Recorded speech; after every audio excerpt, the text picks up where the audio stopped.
আসসালামু আলাইকুম রহমতুল্লাহি ওবরাকাতুহু। দর্শক কেমন আছেন? আশা করি সকলেই ভালো আছেন। আলহামদুলিল্লাহ।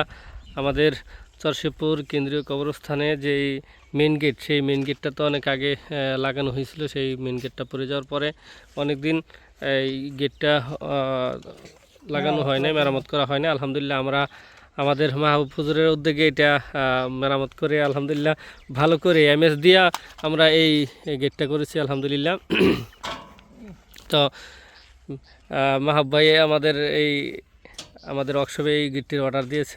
আলহামদুলিল্লাহ আজকে আমরা কমপ্লিট করে দিয়েছি। এটাতে ছাগল গরু অনেকে আক্রমণ করে বিদায় এই প্রাথমিকভাবে এটা আমরা দিয়েছি। পরবর্তীতে আমরা যখন গুরুস্থানে কাজ হবে এখানে পুরো মেন গেটটা পুরোই করা হবে, এসএস দিয়ে করা হবে। বাকি এই গেটটা পরবর্তীতে আমরা উত্তর সাইডে নিয়ে যাব। তো আলহামদুলিল্লাহ মাহবুব ভাই, গেটটা আপনার কাছে কেমন মনে হয়েছে? আসলে আমরা তো কাজ করলাম। আসলে ভাই গেটটা অনেক দিন ধরে আমার আশা আকাঙ্ক্ষা ছিল এই গেটটা করার জন্য।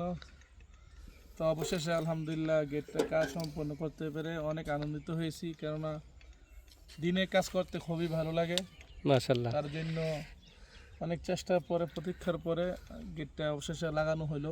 গেটটা আপনার মন মতো হয়েছে না? হ্যাঁ, গেটটা আলহামদুলিল্লাহ আপনারা যেভাবে বলছি সেভাবে ঠিক করে দিয়েছেন।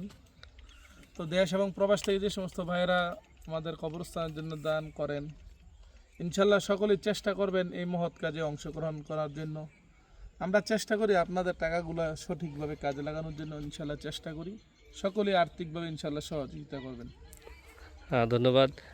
দর্শক, আমাদের কেন্দ্রীয় কবরস্থান আলহামদুলিল্লাহ কিছুদিন পূর্বে এখানে মাহফিলের পূর্বে এখানে অনেক ওর সাথে লাইট, হেলোজিং লাইট দিয়ে কাজ করা হয়েছে। আপনাদেরকে একটু হেলোজিন লাইটটা আপনাদেরকে দেখাই।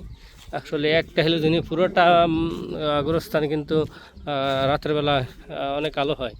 আপনাদেরকে দেখাই, ও যে দেখতেছেন আপনারা হেলোজিন লাইটগুলি, এই তো এই যে হেলোজিন লাইটগুলি দেওয়া হয়েছে।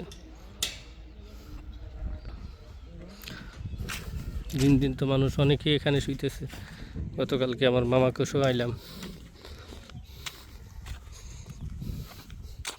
ছোট্ট একটা বাচ্চার কবর এখানে।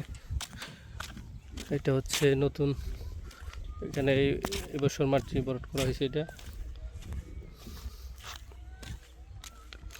অনেক কবর নতুন হয়েছে এখানে। আসলে এই জায়গার তো এক সারি পুরাই শেষ হয়ে গেছে, তৃতীয় সারিতেও প্রায় শেষ পর্যন্ত চলে গেছে। এখান দিয়ে এই সাইডটা পুরাই ভরাট হয়ে গেছে। এখন নতুন করে কবর দেওয়া হইতেছে ওই পাশে।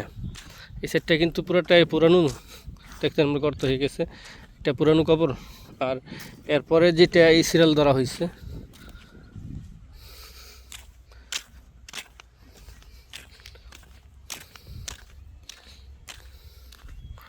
এই সেটটা পুরনো হয়ে গেছে। এটা তার মনে হয় সম্ভবত ওই সাইডে জায়গা খালি নেই। তারপর মাদ্রাসার কাছে চলে গেছে। এটা গতকালকে আমার মামার কবর দেওয়া হয়েছে। এটা হচ্ছে হাতের মামার কবর। ওইখানে আমার কাকা আব্দুল মজিদ সাহেবের কবর দেখতেছেন, যেটা বেড়া দেওয়া। অনেক আত্মীয় স্বজন এখানে আছে।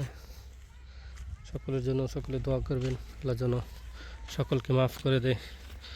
আসসালামু আলাইকুম রহমতুল্লাহি ওয়া বারাকাতুহু।